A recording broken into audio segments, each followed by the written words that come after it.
Baik semuanya, selamat pagi anak-anak. Jadi bertemu kembali dengan saya di sini selaku guru sosiologi kalian ya di kelas 12. Nah, jadi sebelum mulai pembelajaran pada hari ini, mari kita awali dengan doa. Doa akan saya pimpin sendiri. Mana nih? Ya, jadi doa akan saya pimpin berdoa menurut kepercayaan dan agama. Doa dimulai.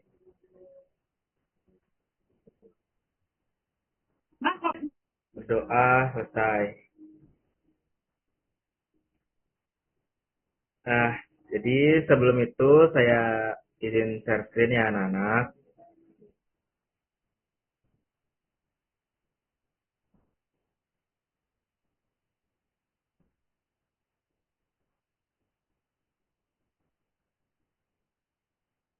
Nah, apakah sudah terlihat?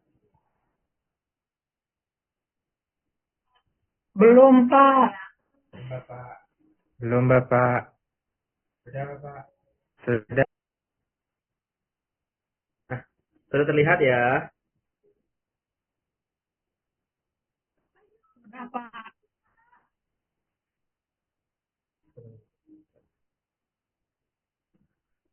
Jadi pada hari ini kita akan membahas materi mengenai masalah sosial yang ada di lingkungan masyarakat.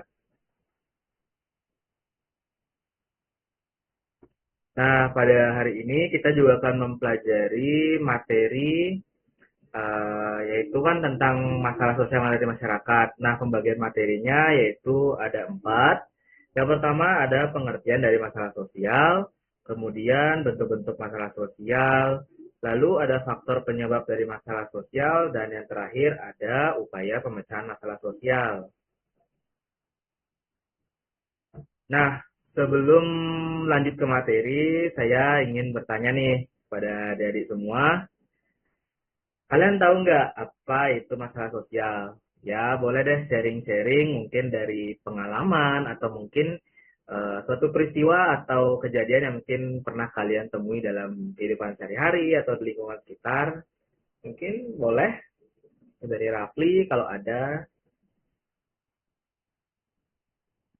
Baik, Bapak. Seperti yang terlihat di PPT, masalah sosial adalah sesuatu yang terjadi di dalam masyarakat yang berkaitan dengan penyimpangan, ya penyimpangan norma nilai yang sudah ada di masyarakat. Nah, contohnya itu seperti eh, LGBT, terus penyimpangan yang keduanya itu adalah pernikahan usia dini karena itu tidak sesuai dengan norma dan nilai-nilai di sebagian masyarakat karena pernikahan dini itu dianggap sebagai ya membuat anak perempuan itu apa namanya menderita, Bapak.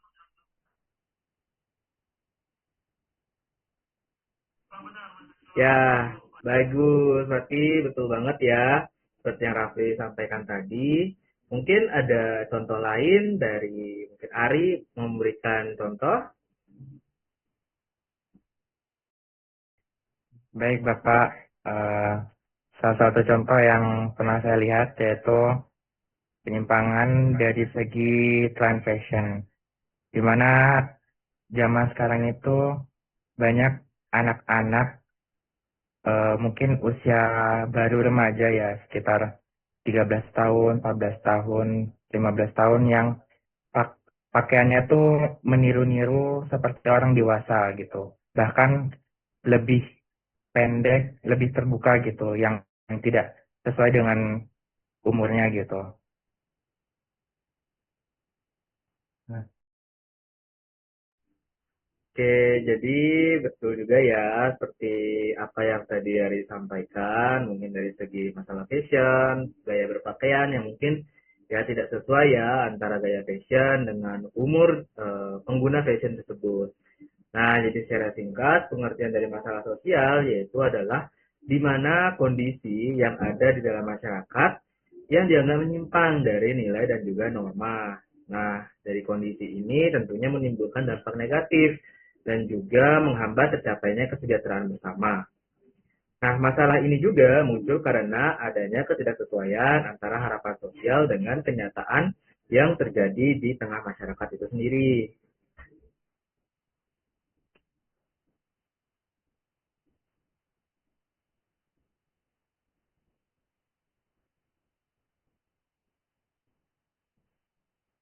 Nah, ada juga bentuk-bentuk dari masalah sosial.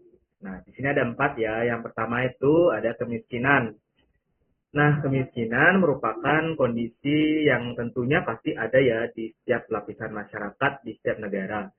Nah, di mana kondisi ini itu kondisi yang terjadi ketika seseorang atau kelompok itu tidak mampu memenuhi kebutuhan dasar seperti pangan, sandang, papan, dan juga pendidikan, serta kebutuhan kesehatan. Nah, dampaknya tentu menimbulkan kesenjangan seperti kesenjangan sosial, kriminalitas, dan juga rendahnya kualitas hidup. Lalu yang kedua ada pengangguran, yang dimana pengangguran ini terjadi ketika pengangkatan kerja yang tidak mendapatkan pekerjaan yang sesuai dengan keterampilan atau tidak ada kesempatan kerja. Dampaknya tentu menurunnya pendapatan, lalu meningkatnya kemiskinan, serta potensi munculnya tindakan kriminal. Yang ketiga ada kriminalitas, yang dimana tindakan yang melanggar hukum dan juga norma sosial, seperti kasus pembunuhan, pencurian, penipuan, dan juga kasus kekerasan, dan kasus-kasus kejahatan lainnya. Nah, penyebabnya itu juga bisa dari faktor ekonomi, kemudian segi pendidikan yang rendah, dan juga lingkungan sosial yang buruk, serta lemahnya penegakan hukum di suatu negara. Dan yang terakhir yaitu ada keluarga, yang dimana ini meliputi perceraian, seperti kekerasan, atau mungkin zaman sekarang bahasanya KDRT ya, yaitu kekerasan dalam rumah tangga, kurangnya komunikasi antara anggota keluarga, dan juga penelantaran anak. Dampaknya ini bisa terjadi pada gangguan psikologis anak, lalu retaknya hubungan sosial, dan juga menurunnya kesejahteraan keluarga.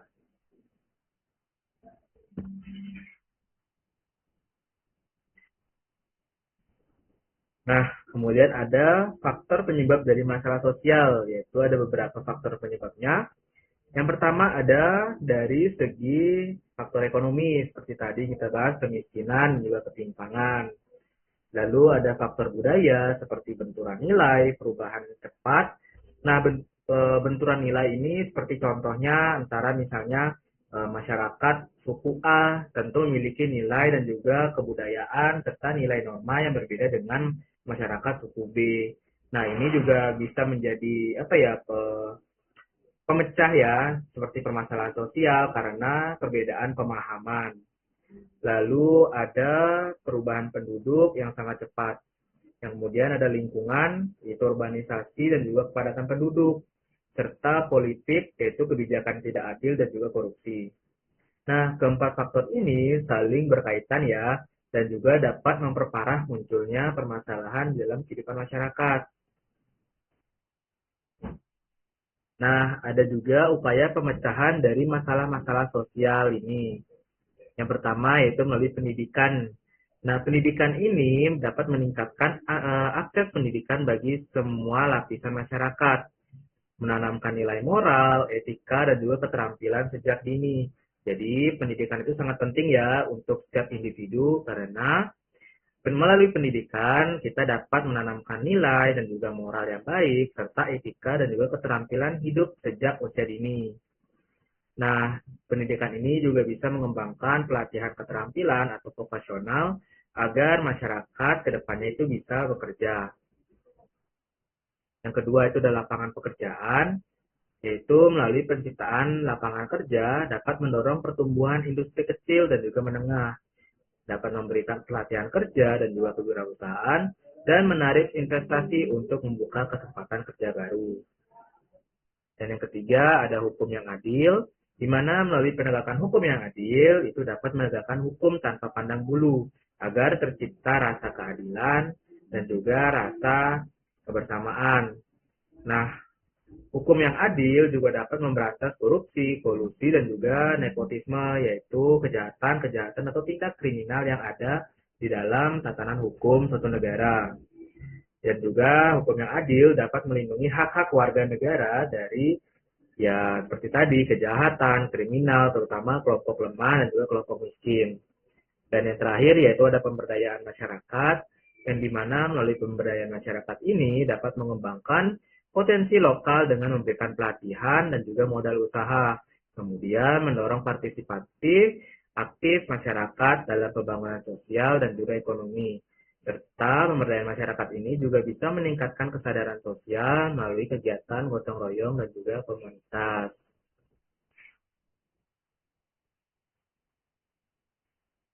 Nah, apakah ada yang ingin bertanya dari pemaparan materi tadi?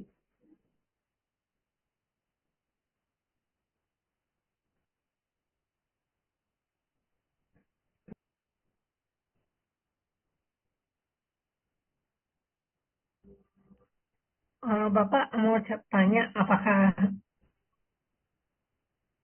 sebentar.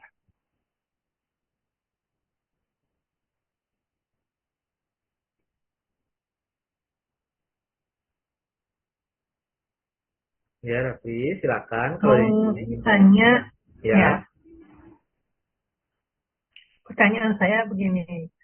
Apakah ketimpangan yang terjadi dalam masyarakat itu termasuk dalam masalah sosial? Kalau misalkan termasuk, bagaimana sih cara mengatasinya, Bapak? Karena saya masih belum terlalu paham, selain yang Bapak jelaskannya itu, apa saja sih yang masuk dalam masalah sosial di dalam kehidupan masyarakat, khususnya seperti adanya ya bullying, ketimpangan sosial, dan hal-hal yang lainnya. Apakah itu termasuk bagian dari masalah sosial, Bapak? Ya, baik Rafli. Jadi sini apa yang disampaikan oleh Rafli tadi seperti kasus bullying dan juga kasus ketimpangan sosial itu juga termasuk ya dalam ya permasalahan sosial karena pada hakikatnya kan permasalahan sosial merupakan suatu permasalahan yang ada di tengah lingkungan masyarakat sehingga dia bisa dikatakan sebagai permasalahan sosial. Nah, termasuk salah satu contohnya itu kan kasus bullying. Bullying itu kan merupakan suatu permasalahan yang dimana seorang individu atau satu individu itu mendapatkan tindak ya seperti psikologis, apa namanya, dia diganggu oleh teman-temannya ya, gitu seperti seorang siswa itu dibully atau mungkin dipojokkan, diintimidasi lah bahasanya oleh teman-temannya sehingga tentu ini bisa ya menyangkut pada sisi psikologis anak tersebut.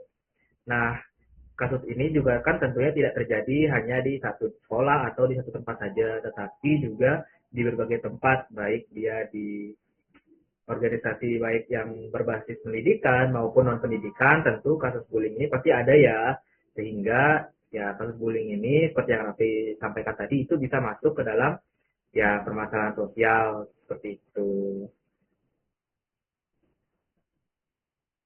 Oh, baik, Bapak. Makasih.